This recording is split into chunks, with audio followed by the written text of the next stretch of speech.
Nagpasalamat si Interior and Local Government Secretary Marojas kay Makati Mayor Junjun Binay sa paglisan niya sa City Hall at sa pagpapairal sa batas. Tiniyak din ang kalihim na hindi haharangin ng mga Binay sa City Hall kung maglalabas ng TRO ang Court of Appeals. Nakatutok si Salima Refran. Masaya ako na nanaig at nangibabaw ang batas. Nagpapasalamat ako sa kay Mayor Binay na tumugon siya sa aming panawagan na pairalin ang batas. Batas at batas naman lang ang dapat na mangibabaw para sa lahat.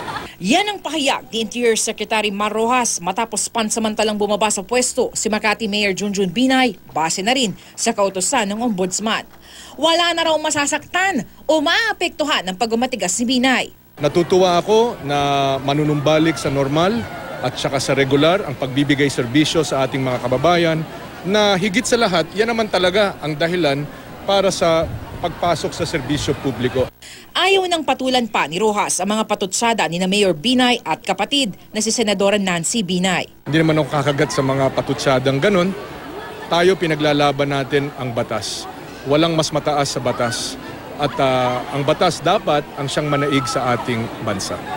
Tiniyak naman ni Rojas, hindi haharangin ng mga Binay sa City Hall oras sa sakaling maglabas ng TRO ang Court of Appeals. Kung may TRO man, yan ay magmumula sa isang nakatakdang hanay ng pamahalaan at susundin natin ang batas kung ano man ang batas. Sinabi ito ni Rojas sa media matapos pangunahan ang Memorandum Circular signing para sa youth involvement sa disaster risk reduction ng DILG at National Youth Commission kasama si Commissioner Dingdong Dantes.